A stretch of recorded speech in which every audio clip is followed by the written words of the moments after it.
Parasite Eve 2. Man, where do I even start? This game is the punching bag of the internet. It's constantly shit on. I say the same amount of ratio of people that shit on this game are the same amount of people who give Titanfall 2 sloppy on Reddit. Honestly, I think it's RPG fans coping with the fact that they just don't like Resident Evil. What are you aiming at? What are you aiming at?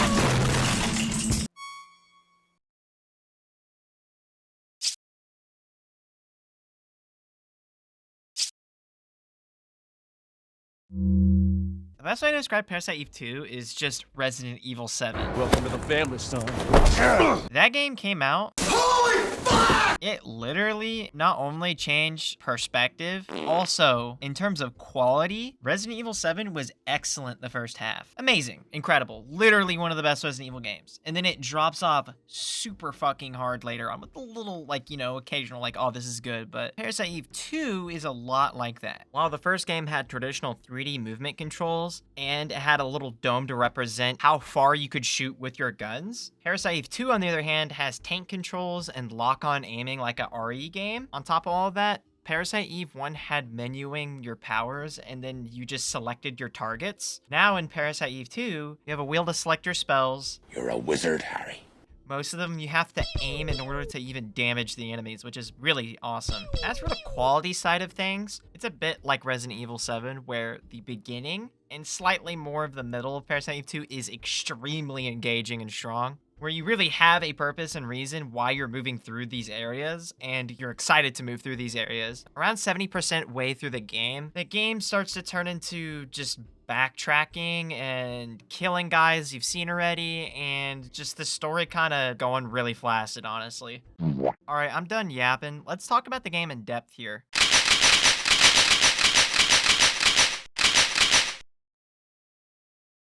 For the guns in this game, they're kind of just categorized. Pistols, SMGs, rifles, Shotgun! and then grenade launchers. Okay, just real quick.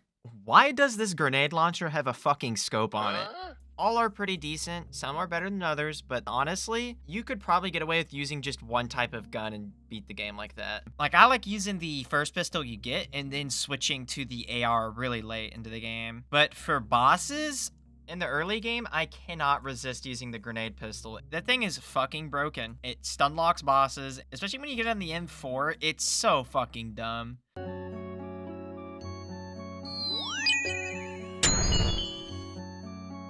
Whoa. Parasite powers have 4 categories.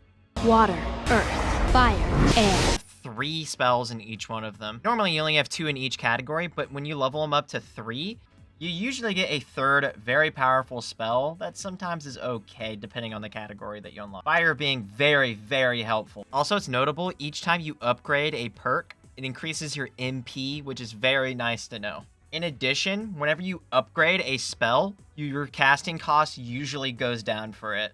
And of course, it's a given. When you upgrade, you get a more powerful spell. Like Pyrokinesis, for example, bursts 3 fireballs at level 3 instead of just 1 at level 1. I think one big trap I feel like newer players would fall into is spending their Parasite energy points on the wrong thing. For example, when I play this game, I usually spend them on Pyrokinesis. Thing is it makes the game way more enjoyable, and you can kill everything that you come across whenever you immediately rush for level 3 Pyrokinesis.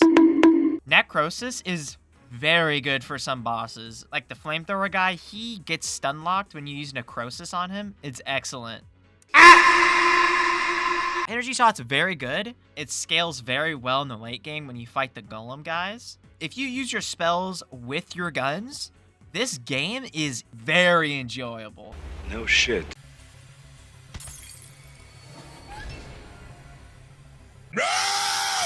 Enemy variety and enemies. This game has a lot of enemies. A lot of them are very fun to fight. There are some exceptions. Oh, shit! But generally, usually an enemy has a hard counter and has kind of a mechanic you have to dodge, like the chasers and the melee golems. Usually you have to dodge them and then start attacking, or else the game heavily punishes you for it. And there's some troll rooms with chasers and those poison butterflies. Oh my god, bro. Oh shit, not good. No, no, no, Anyways, for enemies, you have the NMCs, which are your usual animals and creatures that are mutated. And then you have your AMNCs, which are the new enemy type, which are like artificial creatures, which are in a few categories. You have the stranger.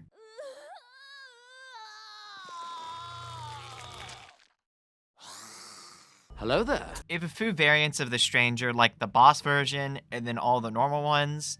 And then you have the failed one, which is like this one that's on the ground that sulks around. Overall, the stranger is a pretty simple enemy. It just kind of runs at you and bites you. Ouch! They'll occasionally do like a sidestep to dodge you, but generally they just run at you and bite you. Then you have the sucklers. I'll just let this clip explain what they do.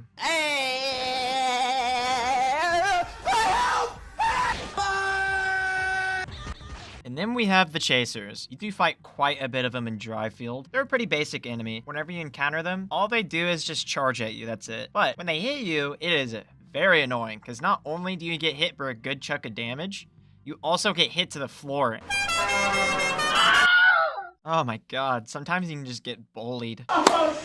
And then you have the failed experiment one, which is just... Then you have the rest of the ANMCs. Stalkers. Why do their footsteps sound like that? Scavengers, which totally didn't eat AS car or anything.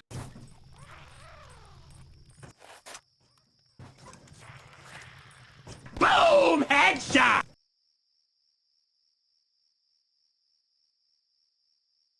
I hate small towns. These like big fat guys. Ugh, and then you have divers, which all they do is play fucking whack-a-mole with you, man. And then stingers, which are just very unique enemies that do all sorts of random shit, man. They throw like these energy balls, and then they can silence you. Then they can just straight up heal themselves for 100 HP. Then lastly, we have the golems. The first kind you fight a lot are the pawns. These guys are just simple melee guys that at first they just kind of charge at you and they just slash up. And then they'll do a follow-up slash to the side, which is pretty easy enough to dodge. Damn it. Then like with most golems, after you shot them a few times with shots, they just kind of fall over and you can just finish them off pretty easily. I've fallen and I can't get up. Next kind of golem is the rook golem. They're more armored than the pawns, but there's some key differences to their gameplay. Firstly, there's just the melee ones, which are just about the same. And then there's the ones with the rocket launchers on their arms. They'll shoot paralyzing shots that are very annoying. And not to mention, both kinds have a silence mechanic. If you don't interrupt them by shooting them, they'll just silence you, which is very annoying. However, these guys are very vulnerable to shooting them in the back. Finally, the knight and bishop. Woo-wee. These guys are annoying little fucks. They usually always encounter with them grabbing you in the neck. And just, you know, poisoning you. These little fucks cloak, and if you have your back turned to them while you sprint, they instantly magneto grab you and they inflict a status effect and then deal like 50 damage or something. How you're supposed to fight them is wait for them to fully solidify, and then before they attack, you hit them so they don't attack you or just to knock them down straight up. These guys are very fucking tedious to fight and not the most fun guy to fight, but, you know.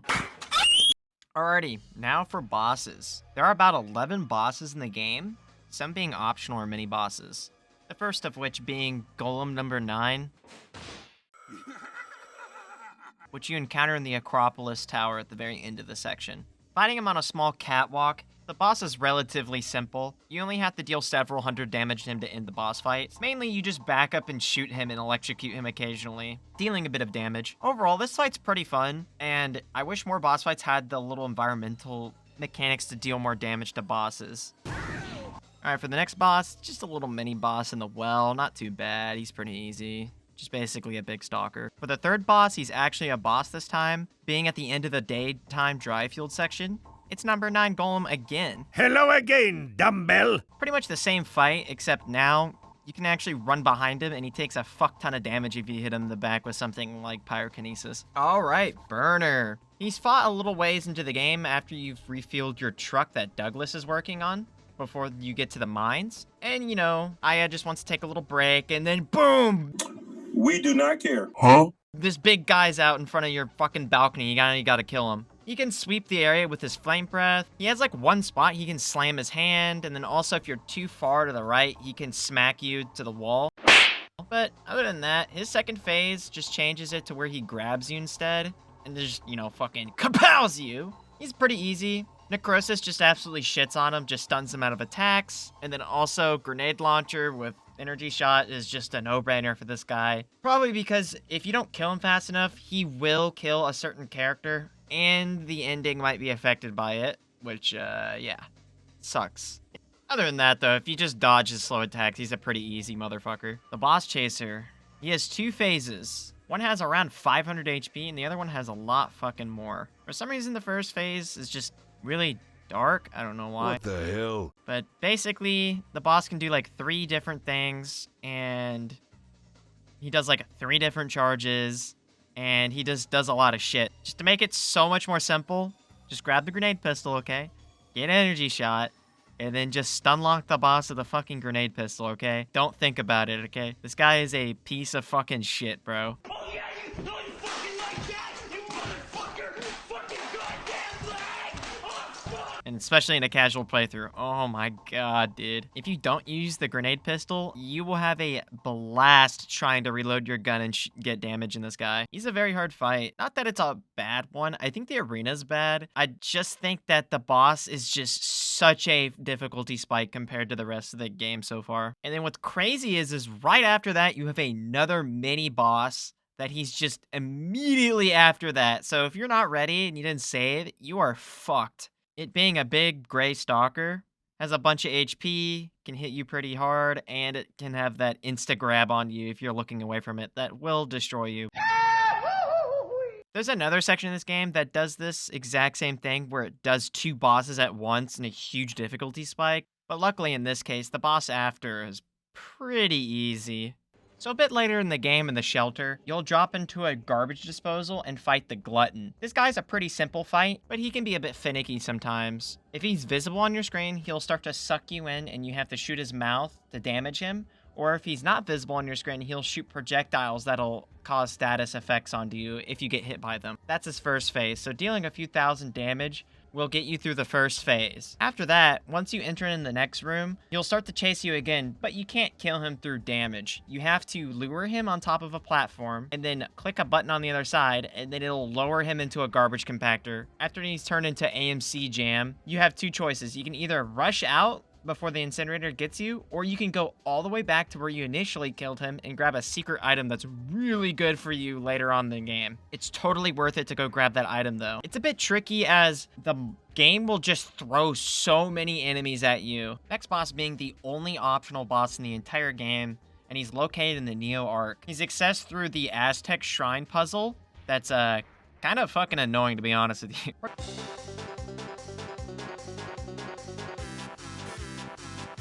Pretty much, it moves this platform and you have access to his boss fight. Kill a bunch of fucking divers that the game throws at you, then he'll pop out. He'll just get destroyed by pyrokinesis spam, and pretty much that's it. You get a really good fucking item. It's 20% more weapon damage. Just slap that thing onto your tool belt and you'll be gaming. All right, real next boss fight, the puppet sting.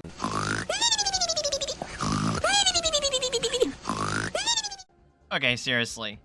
Now we're on the last 2 bosses. And remember how I mentioned earlier there's another difficulty spike in this game with 2 bosses at the same time? This is it. For me personally, it's not as bad because I do cheese it a little bit. But yeah, first, the Brahmin. This guy has like a million body parts. You have to shoot them all. Okay, just use Inferno 3 times and they're all gone. And his eyes open and antibody with the grenade launcher and he's dead. Okay, yeah, cool. On to Eve. Eve, all right, let's run circles. I'm running circles around you. I'm running circles around.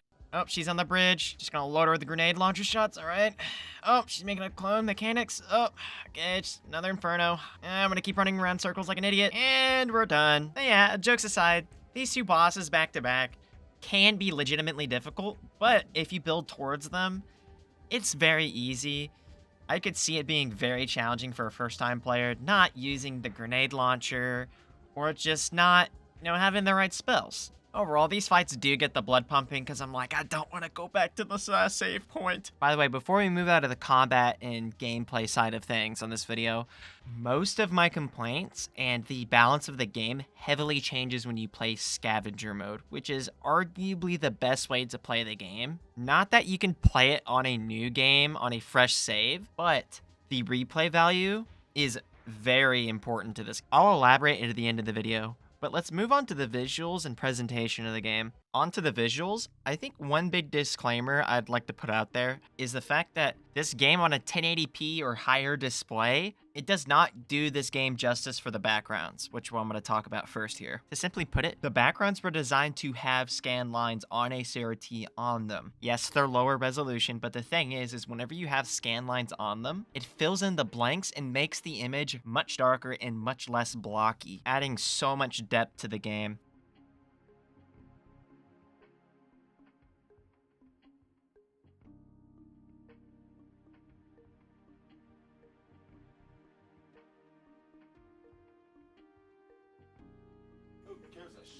In fact, I played this game on a CRT I own along with it on the real hardware, and to say this game doesn't look gorgeous on a CRT is an understatement. This game being basically released in 2000 tells you why it looks so good. For the most part, graphics aside, most of the environments are very interesting and varied in this game, being a complete total departure from not only the previous area that the game was in, but also the previous game in its entirety being in a desert. I don't know if it's just me, but I love the visuals here. It reminds me of something like Fallout 2 in terms of tone and how desolate Dryfield looks. The backgrounds are beautifully rendered with tons of clutter and detail populating the areas, making it very interesting to look at in some of the stores. And outside too, where you have sun-bleached buildings, abandoned vehicles, and to top it all off, the beautifully rendered FMVs that are in this area, and the introductory cutscene that you get when you arrive at Dryfield, just setting the tone for the entire area. Not to mention when it's nighttime, the effects of the street lamps and lights outside are very well done and blend in with the background perfectly. And the way the lights bleed from the windows from the interiors is just oozing that nighttime vibe that this game is trying to go for. Also, I genuinely like how the environment changes based off the game state that you're in. Such as when the scavengers eat and destroy your car, they destroyed everything around it. Not nearly as long of a section as Dryfield, you have Neo Arc. From the reveal of this place to the drastic change in environment, this place blew me away when I first saw it. When the music kicks in whenever the shutters open and all the sunbeams come in, it's just fantastically done. Neo Arc being such a contrast in colors and environment is God fucking damn. Is such a showstopper. The rendering inside the glass hallways before you enter the jungle are just amazing looking still. Just like the aquatic underpass and the multi-layered background, cool wave effect in the water. It just shows how much effort they put into this environment. Going on to the other side of Neo Arc, the Mayan temple aesthetic is awesome looking.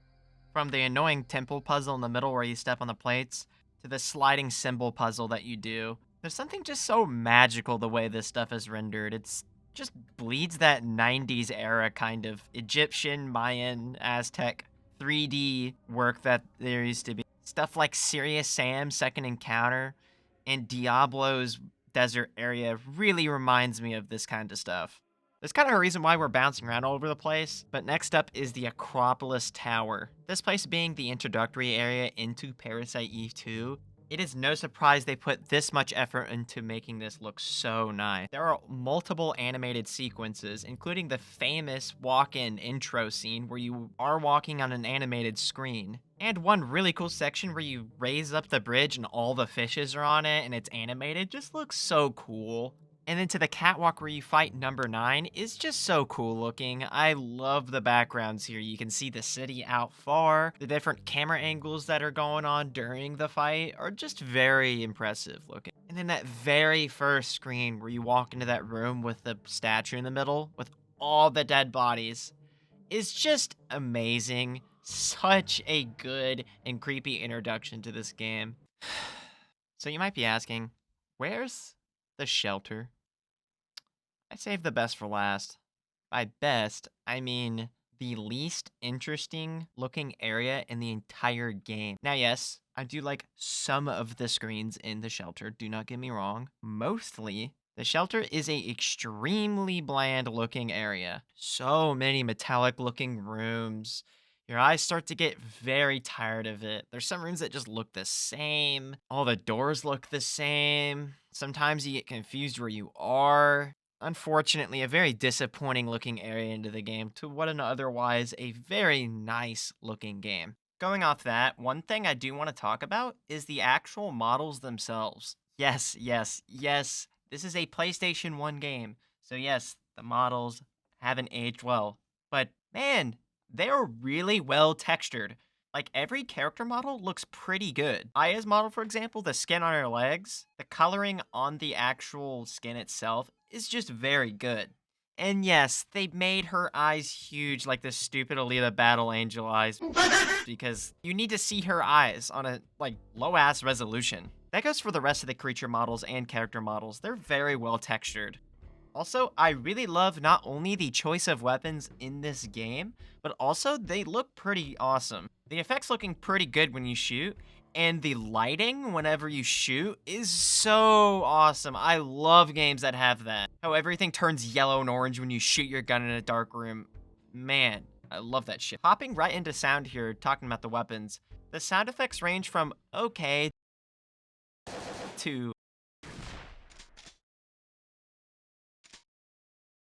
oh, the reload sound is so satisfying. Oh. Okay, one last thing before we move on is the music. Oh my god. I see no one give this game credit for its music. Like, seriously, like, I know Parasite Eve 1 soundtrack is so good, and I'll talk about it on the Parasite Eve 1 video, yada yada. But one thing I will say here is it's so in your face, and there's few soundtracks, and they reuse them. That doesn't make it bad. I think what makes this game so awesome is the fact that the music changes when you progress in the game. For example, Dryfield has 2 songs for the daytime.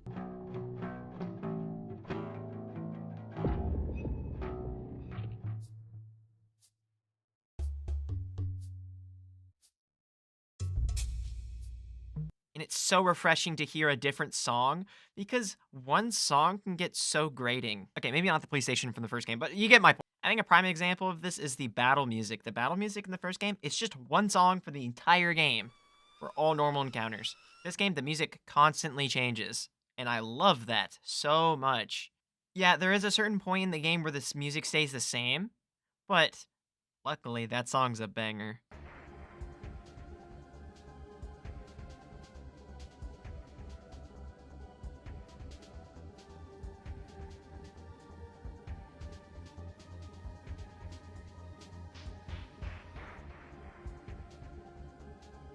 And I like it too because this game makes music that really fits with the locations.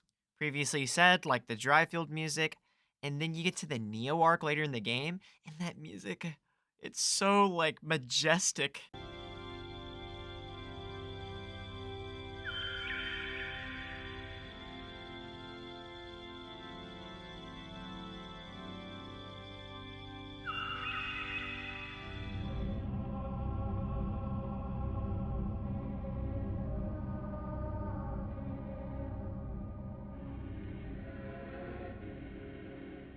And some of the tracks in this game are so Resident Evil.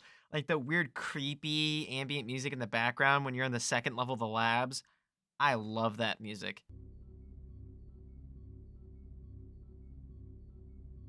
Going back to the battle musics, more specifically, the boss music, there's some real god ones.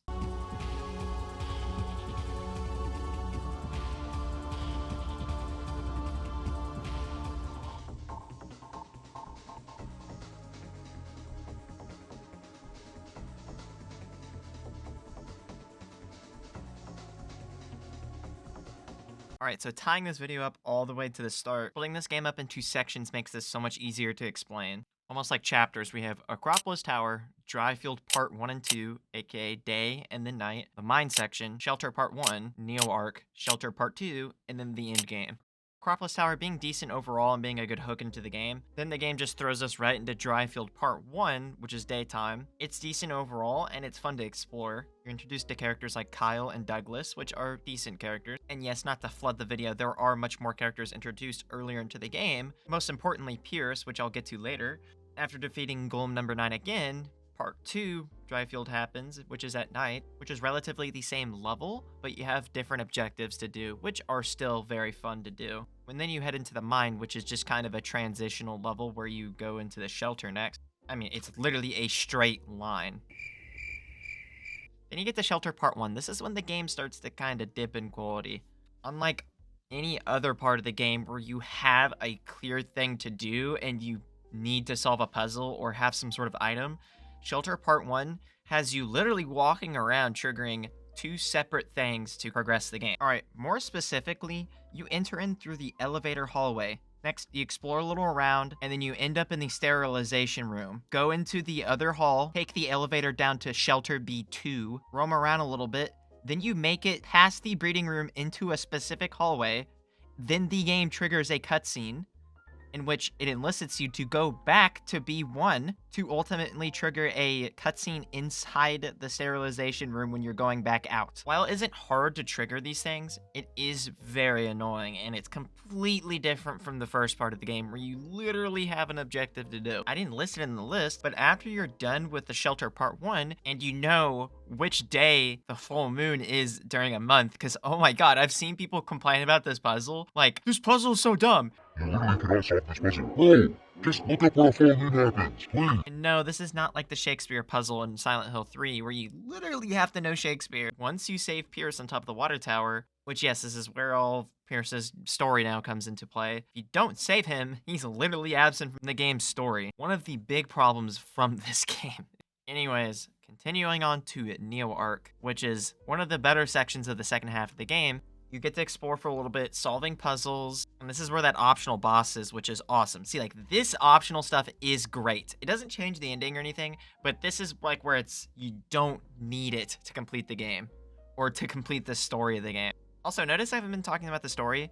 This game is a lot like Resident Evil, where it kind of doesn't have, like, a huge plot and stuff like that. It's just kind of you're going through places and eventually, you know, you discover something. That girl that's been teased throughout the game, well, turns out you find her here. Oh my god, she's a younger version of yourself. Honestly, the cutscene is cute, but I think this is so funny for some reason. Anyway, Shelter Part 2, which is just going through the shelter again.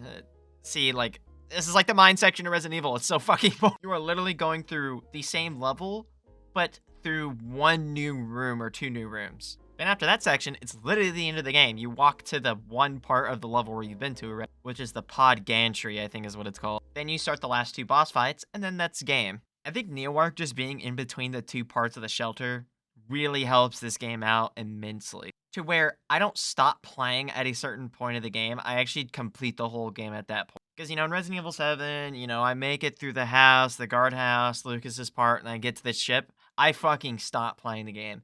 Here, I actually complete the game mostly if I make it to that far. Alright, so the story isn't, you know, the best. And the last third of the game isn't too good either. So, what has me coming back to this game then? It's the replayability. If there's one thing Resident Evil has done well, at least the classic ones, it's the replayability. And this game is arguably better than some of the original ones in that regard. Way ahead of its time, in fact. It has an additional 4 different game modes. Now, you do have to unlock them, but it is totally worth it. You just have normal New Game Plus, just replay mode, and then you have your hard modes. Bounty mode, which just sprinkles golems all throughout the game, and oh my god, it is a living hell if you suck at the game. Walking out of that church after you see Golem 9 for the first time and being fucking insta-grabbed by a bishop literally made me piss my pants when I first played this game again. And then there's scavenger mode. This is the shit. Playing scavenger mode after playing normal, it feels like the game was balanced towards scavenger mode. Incentivizes you to use your powers as much as possible, and there's very few items in the game. And shops are completely different too, making it way more fun to replay after you just cleared normal mode. And then there's nightmare mode. This mode is crazy. You take bounty mode's enemy placements, and then you take scavenger mode's itemization. It's fucking so awesome. I think what's important to note about these modes is it changes what you start out with and values of certain things. What I mean by that is when you hit scavenger mode or even nightmare, it starts to decrease how much MP, and on nightmare mode, how much HP you start out with. You start out with half HP on nightmare mode. Not only that, but they make you deal literally less damage, Damn it. and you take more damage. Damn. This is why Parasite Eve 2 is significantly better than what people think it is. I'm telling you guys, if you like the original Resident Evils and you're craving for more of the same, you cannot go wrong with Parasite Eve 2. I hope this video gets you guys to talk about it again. It's not the best game ever made, but it's an awesome game you should definitely give a try. I hope you guys enjoy this video. I put so much blood and sweat into this video. So hopefully you guys can tell me what I can do better in the next video, and hope you guys enjoyed it. And JRPG fans, cope and seethe and have a Merry Christmas.